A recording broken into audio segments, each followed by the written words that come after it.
Okay, guys, Jason here. Welcome to day 12 of my 365 challenge. What I did today was I spent some more time on the 30-day challenge. And one of the many things I've learned there so far was about a program called Market Samurai. And what that is a nifty little program that allows you to type in different keywords and different marketing, like different product ideas or different market ideas, and allows you to see how much competition's out there, and it lets you know if there's an opportunity for you to enter that market and make money in that realm. So I basically spent today working on that. I watched a few videos on the 30-day challenge about Market Samurai. I then went on YouTube to see if there was a couple things on there. And Market Samurai had a few videos of its own. So I spent most of the day watching videos and playing with the program. I found a few interesting niches. I'll let you guys know about that in the days to come. I'm gonna probably pick one of those to start a little project on. Um, so not really a lot to talk about that. But the topics that kind of came up in my mind when I was going on this is just the basics of supply and demand. Now we all know, if there's a demand for something, you can supply it and make a profit. But what a lot of people don't understand is that supply and demand are really closely linked together. If you've got a lot of supply of something, if it's plentiful and available everywhere, well then, depending on your demand, you're not going to be able to maybe sell that for a top price, right? If it's available everywhere, it's become a commodity, and that means that you can buy it from many different places, right? Why am I going to buy an apple from you when an apple from him's half price, right? So if there's a lot of supply, there's a lot of competition a lot of the time. And in the other way, in the inverse, if there's a lot of demand for something, you can get away with charging a lot for that product. There's a high demand and a low supply. Take, for instance, Tickle Me Elmos. I remember many Christmases ago. I hope I haven't dated myself. I think those have come out and launched again. But um, many Christmases ago for me, the first Tickle Me Elmo came out, and that was selling on eBay and on in stores. It was sold out everywhere. So the demand for it was huge, and the supply was very limited. So that allowed someone to buy a Tickle Me Elmo, anyone who got their hands on it, to resell it for a profit. Now, when they came out with another launch, anyone who held on to that Elmo for so long until the warehouses had time to make more and thought he was going to sell it for more, and all of a sudden there's a huge supply again, he had to bring his prices down. So your prices are often very specific to the supply and demand factors in your market. So that's something you always need to look at. I hope I didn't confuse you guys a bit. I kind of confused myself maybe, but there's only a few things I ever took home with from my economics class. The relationships between supply and demand was an important one, but another thing I learned was something called opportunity cost.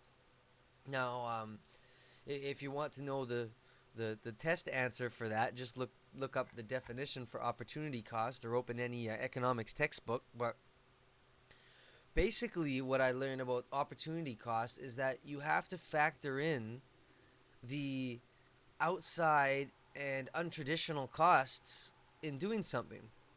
So, for instance, if you were to take a job um, working, say, $20 an hour doing landscaping, and you no longer are able to do other things, right? You've committed your time, you committed yourself to that one thing, so you've selected one opportunity.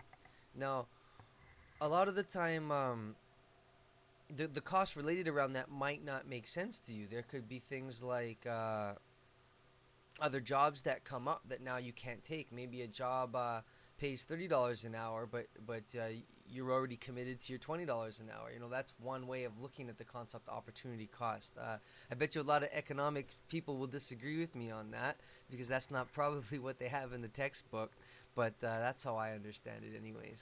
Um, let's see. I'll expand on. I'll try to make that clear. I'll expand on that and write it in my post for you guys.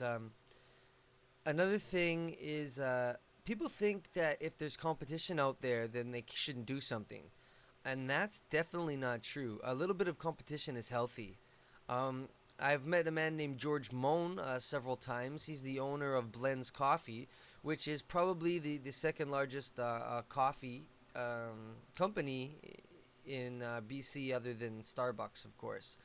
And he commented on how he didn't care to compete with Starbucks. He in fact enjoyed Starbucks being around because Starbucks took care of all the market research and all of the expenses that maybe for a smaller company wasn't able to take on themselves. They cover a lot of things, so they're kind of able to ride on the coattails of a successful company with a huge research and marketing budget.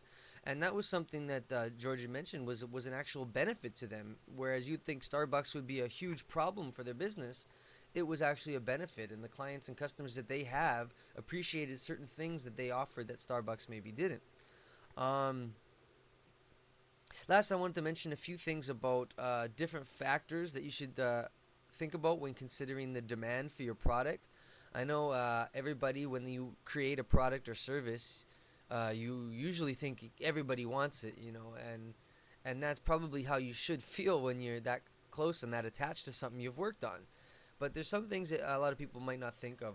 Some are really easy as well. Seasonality for one. You're not going to buy lawnmowers in the winter, and you're not going to buy snowboard goggles so much in the summer. That factor uh, takes into account, you know, price and demand and supply and everything. That's also uh, not necessarily a market that you might want to look into.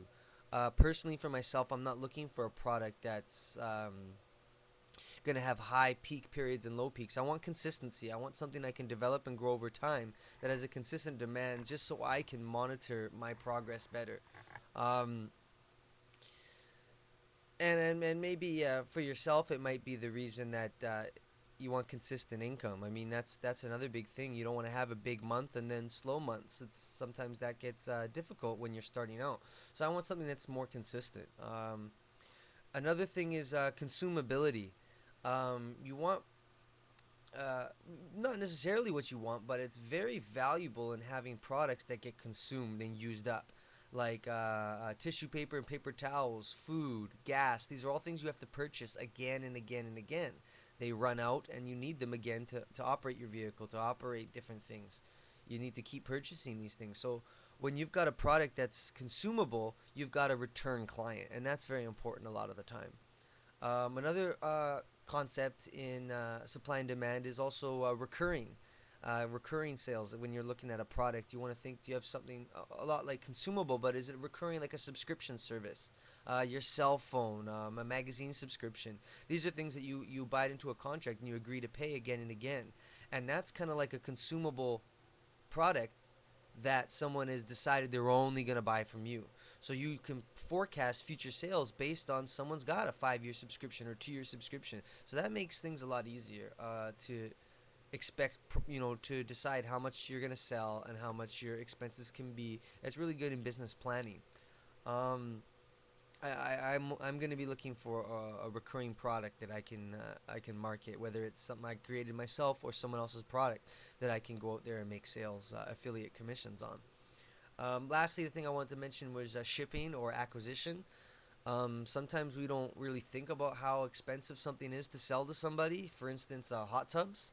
There's a big spread on hot tubs. I mean, to the cost of making one compared to the cost of how much you can sell it for retail is a huge margins on hot tubs. But you got to think, you can't make a hot tub in China and then bring it here. There's a big cost. It's heavy. It's a big weight. Like, I'm sure some larger companies might do that, but you got to think about what your product and service is. If you've got to drive out to someone, or you've got to spend this much time and this much other expenses, or whatever your shipping cost is, you always got to think about that. That's going to be a big issue in thinking about what kind of products or services you guys are going to market, something to start making some sales. Now, I didn't really find any good quotes on supply and demand that I liked, so I just found a few little quotes that I wanted to bring up on, just inspirational quotes. Um, One is they're both by a man named Tom Kraus, I believe, Kraus. And the first one says, "Courage is the discovery that you may not win, and trying when you know you can lose." I've heard another quote similar to that that says, "Courage is not the absence of fear, but acting in spite of it. Okay, and